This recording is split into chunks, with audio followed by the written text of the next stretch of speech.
शादी के बाद हमारे माशरे में कुछ ऐसे मामला सामने आए जहां पर लोगों को इस वजह से इंसाफ नहीं मिल पा रहा है कि वो लोग माली तौर पर कमज़ोर है। और इन बातों का इजहार district legal service authority Budgam की सेक्रेटरी तबस्सुम कादिर पर्रा ने किया। उन्होंने कहा कि NLSA का क़याम ही लोगों और कमज़ोर ख़ासतौर से गरीबों को कानूनी खदमात फराहम करने के लिए किया गया था, जो कि मुल्क भर में कौमी सतह पर और रियासती सतह पर भी काम कर रहे हैं। डिस्ट्रिक्ट जुडिशरी है, अदलिया है। अदलिया के साथ साथ हमारा एक और इंस्टीट्यूशन है जिसको डिस्ट्रिक्ट लीगल सर्विसेज अथॉरिटी कहा जाता है। तो ये बिल्कुल जुडिशरी के साथ ही मुंसलिक है जो लीगल सर्विसेज अथॉरिटी है। और इसका जो बेसिक कॉन्सेप्ट है ये है access to justice for all. हर एक के लिए जो कानून की खिदमात हैं, हर एक उनसे फ़ायदा ले सके, मुस्तफ़ीद हो। तो इसमें हमारा सबसे पहला काम जो होता है वो free legal aid and free legal services हैं। आप जानते ही होंगे कि अगर किसी का भी कोई केस होता है कोर्ट में, तो कोर्ट में आने में दिक्कत हो जाती है, कोई गुर्बत की वजह से कोर्ट में नहीं आ पाता है या लॉयर अरेंज नहीं कर सकता है, तो जो लीगल सर्विसेज अथॉरिटी है ये फ्री लीगल एड दे देते हैं by virtue of providing the services of a lawyer. तो उस जो भी कोई भी कोर्ट में आना चाहे लेकिन उसके पास माली वसाइल ऐसे नहीं हैं कि वो कोर्ट में नहीं आ पाता है, तो हमारे पास एक दरख्वास्त करे तो हम उनको एक free legal aid lawyer provide कर देते हैं। साथ में हमारा दूसरा काम जो है वो जो बेसिक थ्रस्ट है वो on the rights of prisoners है। जब भी कोई बंदा गिरफ्तार हो जाता है, चाहे वो किसी ऑफेंस में हो या किसी और सिलसिले में गिरफ्तार होता है, तो कानून ही प्रोवाइड करता है कि हमें उनको सबसे पहले लॉयर देना है, मतलब they have a right to legal service. Army ने बारामूला जिले के रामपुर सेक्टर में 25 दिसंबर 2019 को लाइन ऑफ कंट्रोल पर कुर्बानी देने वाले शहीद सूबेदार विरिशा कोरहट्टी को खराज अक़ीदत पेश किया। वाज़ेह रहे कि शहीद सूबेदार विरिशा कोरहट्टी ने लाइन ऑफ कंट्रोल पर एक फॉरवर्ड चौकी संभाल रहे वो थे वहां पर, और जहां पर उन्हें 25 दिसंबर को पाकिस्तान की जानिब से बिला इश्तिआल गोलीबारी में वो जख्मी हो गए। उन्हें फौरी तौर पर इमदादी तिब्बी इमदाद फराहम की गई और करीब तरीन अस्पताल में भर्ती कराया गया, लेकिन जख्मों की ताब ना लाते हुए वो चल बसे।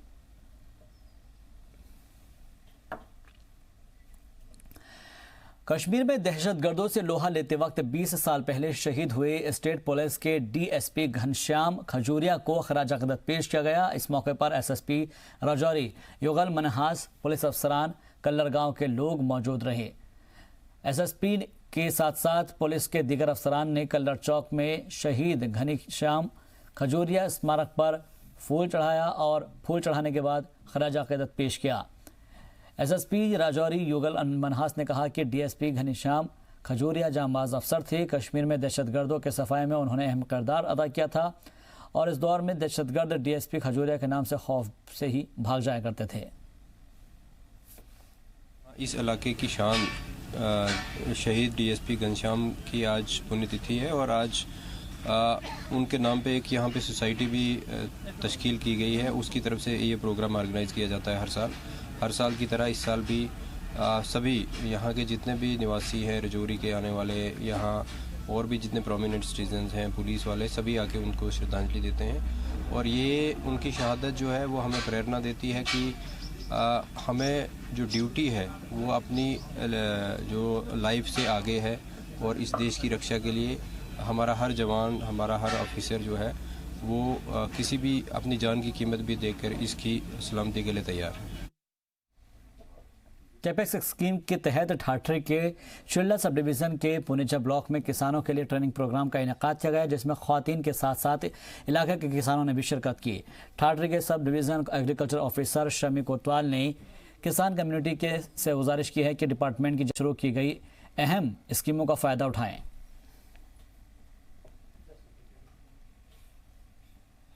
जिला डोडा के बेरोजगारों के लिए भद्रवाह बेस्ड 4 राष्ट्रीय राइफल्स की जानिब से भद्रवाह के न्यू बस स्टैंड में स्किल डेवलपमेंट प्रोग्राम के तहत JCB ट्रेनिंग कोर्स की शुरुआत की गई। महीने भर चलने वाले इस प्रोग्राम में भद्रवाह, भालेसा और मरम्मत के करीब 20 नौजवानों ने JCB ट्रेनिंग कोर्स में हिस्सा लिया और इस दौरान इन नौजवानों को JCB के ड्राइविंग और मेंटेनेंस के बारे में जानकारी दी जाएगी।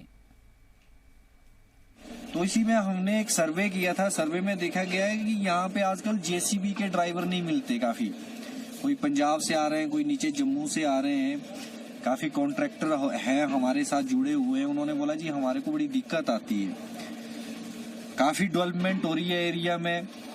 भद्रवा जैसे एरिया में, गाँव में लोग घर बना रहे हैं, प्लॉट्स बना रहे हैं, कोई अपना कमर्शियल प्लॉट बना रहे हैं, जहाँ पे कि जेसीबी मशीनों का काम बहुत बढ़ गया है। रोड बन रहे हैं, पर्सनल रोड बना रहे हैं लोग आजकल। तो फिर हमारे जो आला अधिकारी हैं, ऊपर अधिकारी बैठे हैं, उन्होंने डिसाइड किया कि ऐसा कोर्स चलाओ, क्यों ना एक लोकल आदमी तो अगर वो जेसीबी चलाना सीख जाता है तो एक उसमें एक और एक फीचर उसके साथ जुड़ जाता है। जो इनिशिएटिव है ये तो काफ़ी अच्छा है। जैसे हमारे यहाँ पे काफ़ी यूथ है जो अनएम्प्लॉयड है, जो कुछ नहीं करते हैं। यहाँ पे कुछ यूथ है जो खाली टिप्पर वगैरह छोटी गाड़ियाँ चलाते हैं। अगर वो जेसीबी चलाना भी सीख जाएँ तो उनकी जो सोर्स ऑफ इनकम है उसमें इंक्रीमेंट होगा, तो उनसे उन्हीं का काफ़ी फ़ायदा है, उन्हीं की भलाई है। तो इसलिए एक बहुत अच्छा इनिशिएटिव है आर्मी की तरफ से, जो यूथ को अडॉप्ट करना चाहिए, उन्हें जेसीबी चलाना सीखना चाहिए ताकि फर्दर फ्यूचर में भी उनके ये काम आ सके।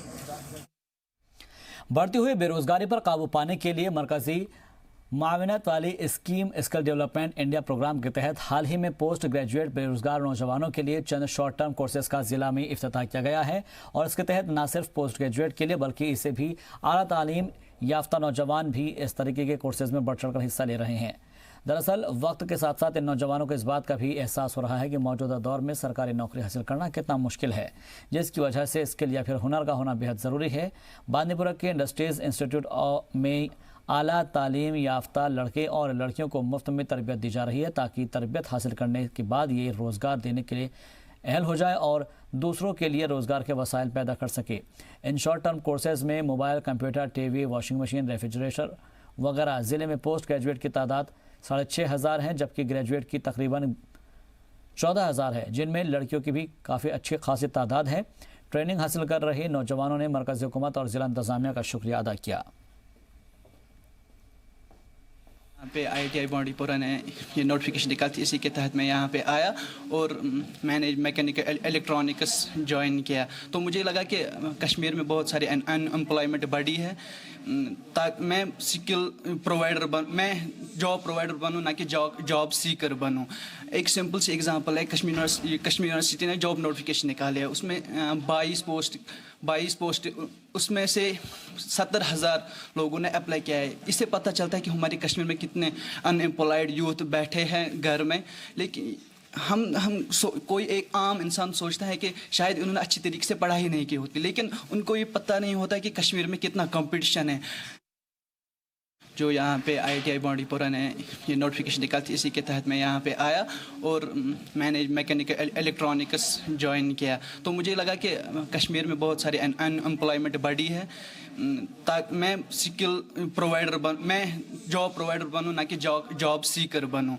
एक सिंपल सी एग्जांपल है, कश्मीर यूनिवर्सिटी ने जॉब नोटिफिकेशन निकाले है, उसमें 22 पोस्ट उसमें से 70,000 लोगों ने अप्लाई किया है। इससे पता चलता है कि हमारे कश्मीर में कितने अनएम्प्लॉयड यूथ बैठे हैं घर में। लेकिन कोई एक आम इंसान सोचता है कि शायद उन्होंने अच्छी तरीके से पढ़ाई नहीं की होती, लेकिन उनको ये पता नहीं होता कि कश्मीर में कितना कंपटीशन है।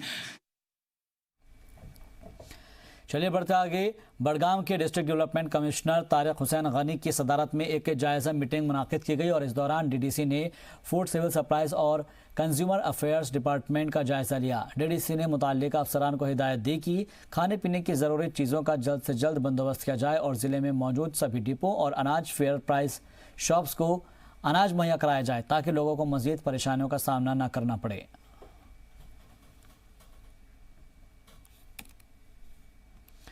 पट्टन में 29 राष्ट्रीय राइफल की जानिब से लड़कियों के लिए स्विंग कंपटीशन का एहतमाम किया गया, जिसमें दर्जनों लड़कियों ने हिस्सा लिया।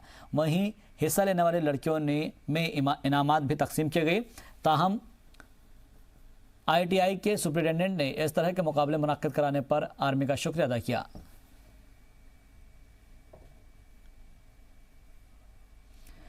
तो देख सकते हैं आप तस्वीरों में कि जहां पर जिन्होंने इसमें कामयाबी हासिल की उन सभी को इनामात से नवाजा गया और सिलाई का कंपटीशन था ये, जिसमें लड़कियों ने अपने फ़न का मुजाहरा किया और बताया कि वो किस तरीके से एक से एक डिज़ाइन से कारीगरी कर सकती हैं और साथ ही सिलाई और कढ़ाई में अपना जो हुनर है वो उन्होंने दिखाया। जिसके बाद इस कंपटीशन में जो तमाम लड़कियां थीं उन्होंने बढ़ चढ़ कर हिस्सा लिया और फिर उनको इनामात से नवाजा गया।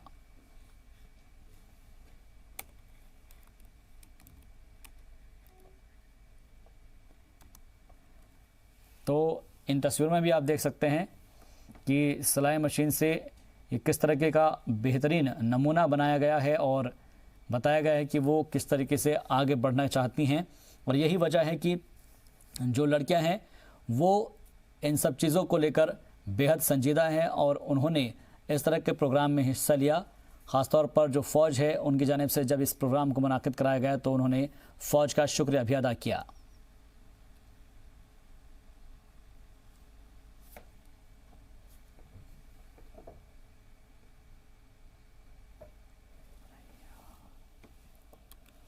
तो फिलहाल अलग अलग तरीके से लोगों को रोज़गार देने के मकसद से इस तरह के ट्रेनिंग कैंप चलाए जाते रहे हैं और इसी सिमत में यहाँ पर भी एक तरीके से ये कंपटीशन मुनाकिद कराया गया जिसमें तमाम लोगों ने हिस्सा लिया। ख़ासतौर पर जो लड़कियां हैं उन्होंने इसमें हिस्सा लिया और अपने जो उनके अंदर कला है, जो फ़न है, उसका मुजाहरा किया और ख़ास तौर पर जो अपनी सिलाई कढ़ाई है उसके बारे में दिखाया कि इस तरीके से वो अपनी हाथों की कारीगरी को आगे बढ़ा सकती है। लिहाजा उन सभी को इनामात से नवाजा गया।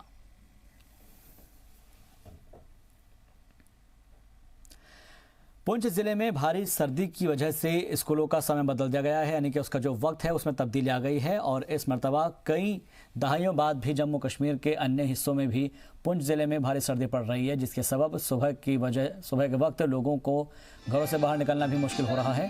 ऐसे में स्कूलों में पढ़ने जाने वाले बच्चों को सर्दी से होने वाली परेशानियों को देखते हुए एजुकेशन डिपार्टमेंट की जानिब से स्कूल के खुलने और बंद होने के वक्त में तब्दीली की गई है, जिससे बच्चों और असातिज़ा में कुछ राहत दिखाई दी गई है। वहीं एजुकेशन डिपार्टमेंट की जानिब से जो ऑर्डर्स है वो जारी किए गए हैं कि भारी ठंड के मद्देनज़र नगर पालिका इलाके में जितने भी स्कूल हैं उनके वक्त में तब्दीली की जाए, सुबह 10 बजे से शाम 3 बजे तक, और इसके अलावा जो बाहर के स्कूल के बच्चे हैं उनका वक्त 11 बजे से शाम 4 बजे तक किया गया है, ताकि सुबह जल्द ही स्कूलों आने के चक्कर में छोटे बच्चे और जो असातिज़ा है वो बीमार ना हो जाए। देखिए, जैसा कि आप जान रहे हैं काफ़ी दिनों से, पिछले दिनों से जो है वो सर्दी जो है वो काफ़ी ज़्यादा हो चुकी है। तो गवर्नमेंट ने जो है डिसाइड किया है कि सुबह जो है स्कूल की टाइमिंग जो है, जो म्यूनसिपल लिमिट में जो है वो 9 बजे के बजाय अब 10 बजे जो है वो स्कूल 10 से लेकर 3 तक म्यूनसिपल लिमिट में जो टाइमिंग की गई है, और जो रूरल एरियाज़ है वहाँ 11 बजे से लेकर शाम को 4 बजे तक जो है वो टाइमिंग बदल दी गई है। क्योंकि सर्दी जो है आप इन दिनों में देख रहे हैं काफ़ी पूरे भारतवर्ष में, खासकर नॉर्दर्न इंडिया में वो सर्दी जो है वो काफ़ी बढ़ रही है। तो ये अच्छा स्टेप है, इनिशिएटिव जो है गवर्नमेंट ने लिया है, ताकि जो सुबह बच्चे सफ़र करते थे वो सुबह सर्दी में उठ नहीं पाते थे, जो दूर दराज से बच्चे आते थे उनको जो प्रॉब्लम आ रही थी वो उससे जो है वो कम हुई। और वहीं मंडी तहसील के गांव जालियां के लोगों ने तहसील हेडक्वार्टर पर पुंछ मंडी लोरेन सड़क पर टायर जलाकर सड़क जाम किया और घंटों बिजली महकमे के खिलाफ नारेबाजी करते हुए जोरदार मुजाहरा किया। मुजाहरीन का इल्ज़ाम है कि पिछले 1.5 महीने से गांव में मौजूद बिजली का ट्रांसफार्मर खराब पड़ा है, जिसके बारे में बार बार महकमे के अफसरान को भी बताया गया, उसके बावजूद भी कोई कदम नहीं उठाया गया है और इसी के सबब गांव के लोग इस शदीद सर्दी में अंधेरे में ज़िंदगी गुजारने को मजबूर है और लगातार नारेबाजी कर रहे हैं। तो महकमे बिजली के खिलाफ मुजाहरा हुआ है। जलियां के लोगों ने ये मुजाहरा किया है। दरअसल यहाँ का ट्रांसफार्मर ख़राब पड़ा है और इसको लेकर लगातार बिजली की किल्लत हो रही है। टेस्ट करने का मकसद ये है कि अरसा 1.5 महीने से यहाँ पे जो है बिजली बंद है। ट्रांसफार्मर एक जल गया था यहाँ पे, तो हमने पहले एक छोटा सा प्रोटेस्ट मंडी तहसील में भी किया था, जहां तहसीलदार साहब ने, AEE साहब ने हमें यकीन दहानी दिलाई थी कि 2 दिन में आपका ट्रांसफार्मर आ जाएगा। लेकिन उसके बाद भी 20 दिन का जो है अरसा निकल चुका है, लेकिन अभी तक ट्रांसफार्मर नहीं आया। आप देख सकते हैं 2 महीने हो गए, 2 तो टोटल हुए, 2 महीने आप देख सकते हैं कि तहसील हेडक्वार्टर से टोटल आधा किलोमीटर की दूरी पे ये आजमाबाद वाक़या है। हमारे पास बिजली नहीं है, 1.5 महीना हुआ हमारा ट्रांसफार्मर नहीं है। हम शराफत से घर पे थे, लेकिन कोई हमारी दाद फरियाद नहीं। आज 20 दिन पहले हमने फ़ोन किया, AW आया, J आया, उसने बोला अभी आज नहीं तो कल सुबह आपका ट्रांसफार्मर पहुंच जाएगा। आज तक हम देखते रहे, 20 दिन हो गए। तो हमने क्या जुल्म किया, क्या चोरी की है? हाँ, 70 घर हम इस वक्त अंधेरे में खाना खाते, हमारे घर में मेहमान आता है, हम अंधेरे में उनको, अल्लाह पाक की कसम, हम अंधेरे में उनको खाना खिलाते हैं। कश्मीर की तारीखी जामा मस्जिद में आज भी जुमे की नमाज अदा की गई और इलाके में जहां पर हर जुमे को नमाज के बाद आसपास के इलाकों में मुजाहरा और पत्थरबाजी देखने को मिलती थी, ताहम आज शांति बनी रही, ना कोई मुजाहरा हुआ ना ही पत्थरबाजी।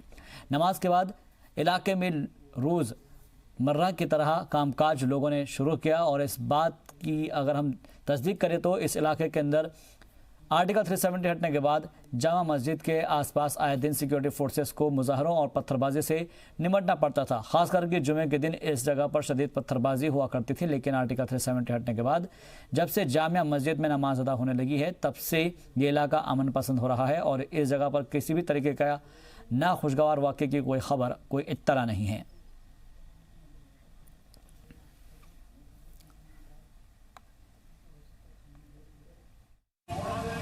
जम्मू कश्मीर से अनुच्छेद 370 हटाने के बाद यहाँ पत्थरबाजी और प्रदर्शनों में खासी कमी देखने को मिली है।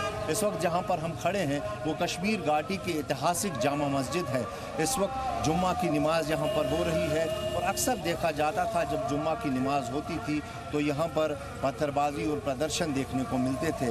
हालांकि अनुच्छेद 370 हटने के बाद करीबन 5 महीनों तक यहाँ जुम्मा की नमाज नहीं हुई, लेकिन पिछले शुक्रवार को यहाँ जब एडमिनिस्ट्रेशन और जो औकाफ कमेटी है जामा मस्जिद की उनके बीच समझौता हुआ तब पिछले शुक्रवार को यहाँ जुम्मा की नमाज अदा की गई। हालांकि वो नमाज जो है बिल्कुल शांतिपूर्वक रही, कोई पत्थरबाजी कोई प्रदर्शन नहीं हुआ।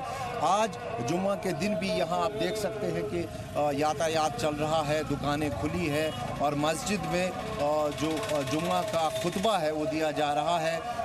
कहीं न कहीं बताएं तो जो अनुच्छेद 370 हटाया गया उसके बाद हालातों में काफ़ी सुधार देखने को मिला है। यहाँ पत्थरबाजी अक्सर हुआ करती थी, ये जगह जो चौक है यहाँ पत्थरबाजों से भरी रहती थी और सुरक्षा बलों के बीच खासी जंग रहती थी, लेकिन अनुच्छेद 370 हटने के बाद इस इलाके में हालांकि 5 महीने तक नमाज तो अदा नहीं हुई, लेकिन पिछले शुक्रवार को नमाज यहाँ अदा की गई और वहाँ उस वक्त भी कोई पत्थरबाजी नहीं हुई और कोई खासा प्रदर्शन देखने को नहीं मिला, जिससे ये अनुमान लगाया जा रहा है कि हालातों में कश्मीर घाटी में काफ़ी सुधार देखने को मिल रहा है। कैमरा पर्सन फाह मंजूर के साथ खालिद हुसैन, जी मीडिया, कश्मीर। पिछले 12 सालों से पुंछ जिले के अटौली गांव में लोगों को सड़क का इंतजार है। हाल यह है कि लोगों को 10 किलोमीटर तक पैदल चलकर राशन लेकर आना पड़ता है और बच्चे भी कई किलोमीटर तक पैदल चलकर स्कूल जाते हैं। रिपोर्ट देखिए। सरकार की जानिब से गांव और दूर दराज के इलाकों को शहर से जोड़ने और हर गांव में रोड कनेक्टिविटी मुहैया करवाने के मकसद से प्रधानमंत्री ग्राम सड़क योजना जैसी स्कीमें चलाई जा रही हैं, लेकिन पुंछ जिले में कई ऐसे गांव हैं जहां अब भी सड़कें तामीर नहीं हो सकी हैं। उन्हीं में से एक गांव है अटौली। अटौली गांव में प्रधानमंत्री ग्राम सड़क योजना के तहत साल 2007 में जालिया से अटौली सुराई तक रोड बनाने का काम शुरू हुआ था, लेकिन अब तक पूरा नहीं हो सका। दरअसल रोड बनाने का काम बीच में बंद कर दिया गया। गांव वालों की माने तो इंतजामिया की लापरवाही की वजह से रोड बनाने का काम पूरा नहीं हो पाया। तो सबसे बड़ी मजबूरी हमें ये है कि राशन हमें 3 रुपये अगर मिलता है बीपीएल का तो वो हमें यहाँ 20 रुपये किलो पड़ता है। वहाँ से राशन लाते हैं मंडी से तो घोड़े वाला 300 रुपया लेता है राशन का यहाँ। और दूसरा आज मीडिया का ज़माना है, इस मीडिया के दौर में भी हमारे साथ अगर इतनी इंसाफ़ी हो तो क्या फ़ायदा है। हमारे बच्चे जो हैं वो पैदल जाते हैं, यहाँ से एकेडमी में जाते हैं, स्कूल में जाते हैं, बच्चियाँ जाती हैं और पैदल जाती हैं। अगर कोई बीमार हो जाता है, डिलीवरी केस हो जाता है तो 2 केस हमारे पिछले साल में भी डेथ हो गई 2 आदमी की। तो इसलिए हमारी मांग है ये कि गवर्नमेंट बोलती है कि हमने हर गांव जो है वो शहर के साथ जोड़ा। इस वक्त तक हमारा गांव जो है वो ऐसे ही पड़ा हुआ है। तो आप देख चुके हैं, आप खुद हम आपका शुक्रिया अदा करते हैं कि आप यहाँ तक पहुँचे हमारे तक और हमारी ये समस्या जो है ये गवर्नमेंट तक आप पहुँचाएँगे। हमारी रोड जो है 2008 से यहाँ जालियाँ टू सड़ुई थी, ये प्रोजेक्ट रखा गया था। तो जालियाँ रह गई है, ये मंडी से आज़माबाद ही में ख़त्म कर दी है। सड़ुई यहाँ जहाँ मैं खड़ा हूँ इससे पीछे तकरीबन 6-7 किलोमीटर है, वहाँ का कोई प्रोग्राम ही नहीं है रोड का। जबकि हमने काफ़ी बार डीसी ऑफिस गए हैं, डिप्टी कमिश्नर साहब से रिक्वेस्ट की है, बाकी जो महकमा के बड़े अफसर हैं उनके पास गए हैं।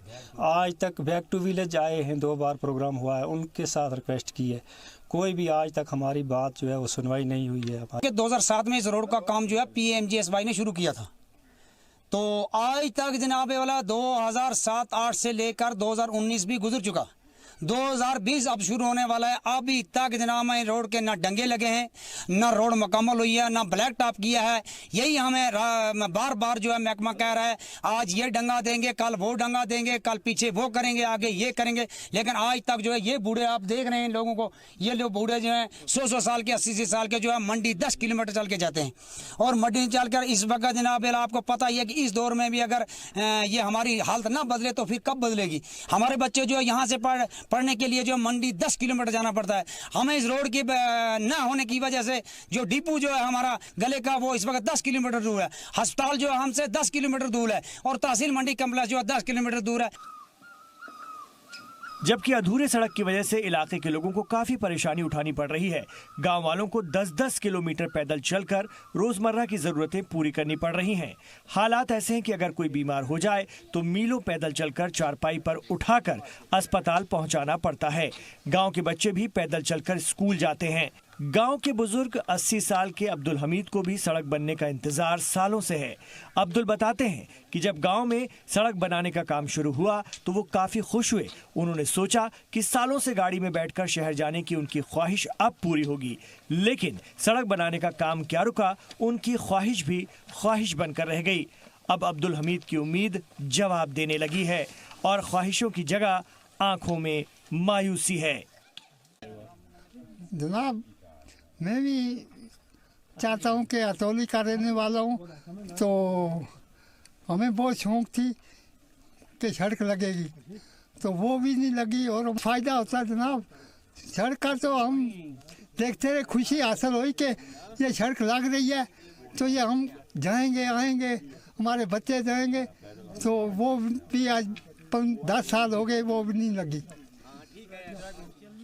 ऐसा नहीं है कि सरकार की जानिब से रोड नहीं बनाए जा रहे। जिन इलाकों में सड़कें बनाई जा रही हैं वहां के लोग खुश हैं, लेकिन जहां सड़क बनाने का काम शुरू हुआ और बीच में ही रोक दिया गया, वहां के लोगों को सबसे ज्यादा परेशानी पेश आ रही है। सरकार और जिम्मेदार महकमों को चाहिए कि पहले उन इलाकों में रोड बनाने का काम पूरा कर लिया जाए जहां पहले से इसे शुरू किया गया था, लेकिन किसी वजह से अभी तक इसे पूरा नहीं किया जा सका है। पुंछ से रमेश बाली की रिपोर्ट, जी सलाम। श्रीनगर में आइस स्केटिंग का मुस्तकबिल ताबनाक है। यहाँ की बर्फीली वादियाँ इसमें बहुत ही मुआविन होती है। कमरवारी इलाके के आइस स्केटिंग खिलाड़ी बशारत मीर पिछले कुछ सालों से इस खेल के साथ जुड़े हुए हैं और मकामी सतह के साथ कौमी और बैनुल अक़वामी सतह पर भी वादे कश्मीर का नाम रोशन किया है।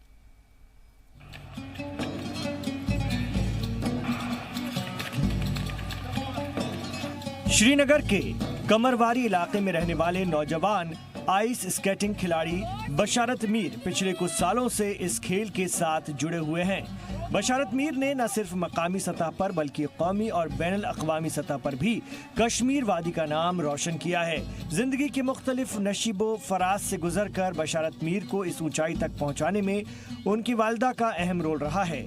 घर में तंगी के बावजूद बशारत ने ये मकाम हासिल किया। हालिया सरकार की जानिब से उन्हें माली मदद दी गई और उन्हें बैनुल अक़वामी सतह के एक चैंपियनशिप में खेलने का मौका मिला। रोलर स्केटिंग में आगे जाना चाहिए क्योंकि ये नया स्पोर्ट है, इसको देख के हर कोई अट्रैक्ट होता है, तो मैंने सोचा मैं भी ये रोलर स्केटिंग करूँ। फिर रोलर स्केटिंग में मैंने 5-6 नेशनल खेले। उसके बाद आइस स्केटिंग गुलमर्ग में एक कैंप हुआ। आइस स्केटिंग और रोलर स्केटिंग थोड़े सिमिलर होते हैं, तो उसमें मुझे ज़्यादा टाइम नहीं सीखने में लगा, तो फिर मैंने आइस स्केटिंग में भी बहुत अच्छी परफॉर्मेंस दिखाई नेशनल और बाकी कॉम्पिटिशन्स में।